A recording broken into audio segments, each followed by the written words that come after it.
राधा जी एक आम मध्यम वर्गीय परिवार की मुखिया थी। वे अपने बेटे शुभम और बहू मनीषा के साथ रहती थी। एक बेटी सीमा थी जो कि शादी के बाद अमेरिका में बस गई थी। राधा जी के पति की मृत्यु बहुत पहले ही हो चुकी थी। शुभम और मनीषा की शादी को 5 साल हो गए थे, लेकिन अब तक उनकी कोई संतान नहीं थी। राधा जी की बहू मनीषा भी जॉब करती थी, जो कि राधा जी को बिल्कुल भी नहीं सुहाता था।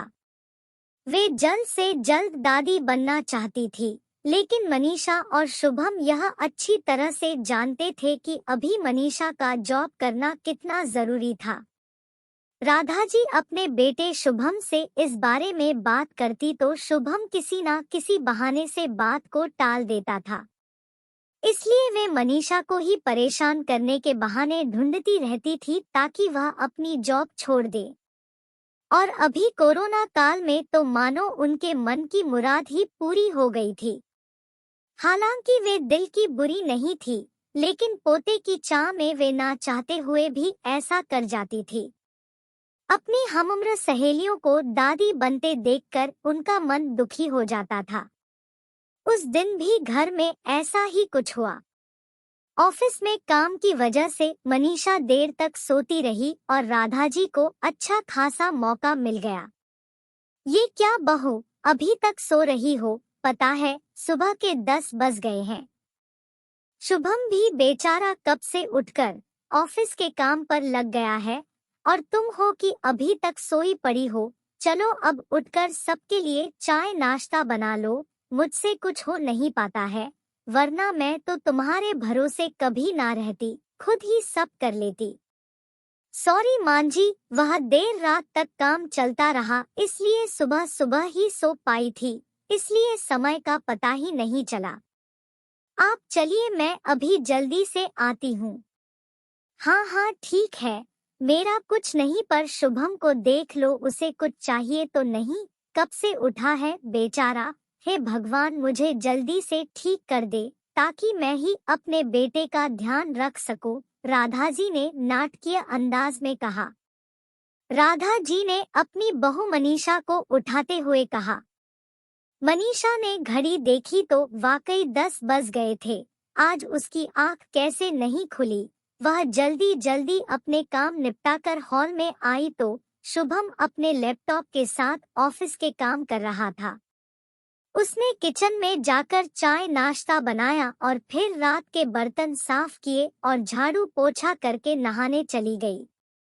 दरअसल कोरोना वायरस की बढ़ती बीमारी की वजह से शहर में पूरी तरह लॉकडाउन किया गया था, इसलिए काम वाली बाई भी नहीं आ रही थी।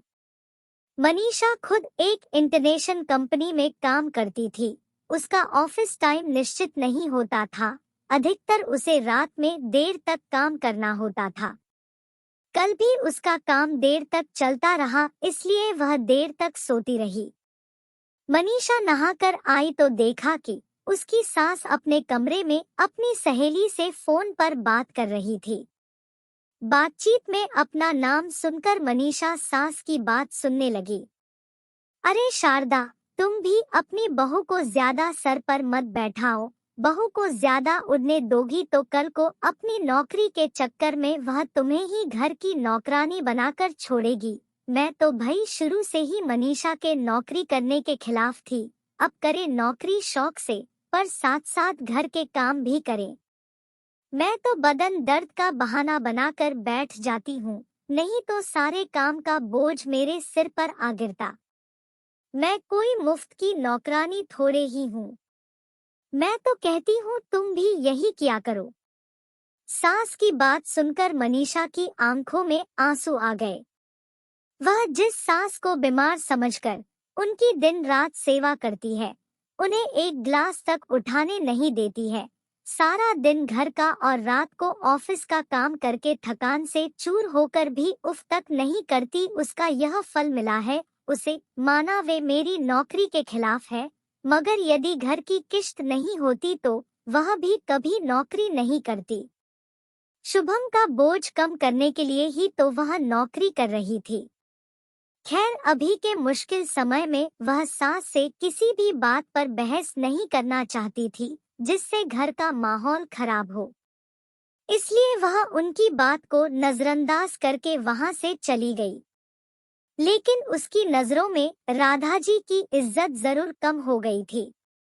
दूसरे दिन सुबह सुबह राधा जी की बेटी सीमा का अमेरिका से फोन आ गया। सीमा की सास उसके पास अमेरिका आई हुई थी। आदत के अनुसार राधा जी ने जैसे ही सीमा की सास की बुराई करनी चाही वैसे ही सीमा ने उन्हें डपट दिया। माँ, आप बिल्कुल भी मांझी के बारे में अनाप शनाप नहीं बोलेगी। पता है आपके चक्कर में आकर मैंने उनके साथ कितना बुरा व्यवहार किया था, लेकिन आज मुझे उनकी कीमत पता चल गई है। तुम तो उनके यहाँ पर आने के कितने खिलाफ थी, मगर आज अगर वे यहाँ नहीं होती ना माँ, तो ना जाने हमारा क्या हाल होता। तुम्हें तो पता ही है कि मेरा नौकरी करना कितना जरूरी है। कोरोना ने यहाँ भी ऐसा कहर ढाया है कि घर से ही सब करना पड़ रहा है। किट्टू का बेबी केयर सेंटर भी बंद है। मैं और राजेश फुल टाइम बिजी रहते हैं। ऐसे में मांझी ने अकेले ही किट्टू के साथ साथ पूरे घर का सारा काम संभाला हुआ है। मुझे कुछ भी नहीं करने देती है। अगर वे नहीं होती तो माँ हमारा क्या होता, यह सोचकर ही रोंगटे खड़े हो जाते हैं। सच में माँ, वे कोई साधारण महिला नहीं है, बल्कि मेरे लिए तो देवी के समान है। मेरे इतना अपमान करने के बावजूद। और सीमा रोने लगी। उसने फोन कट कर दिया।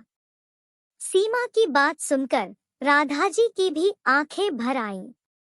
उन्हें अपनी भूल का एहसास हो गया था।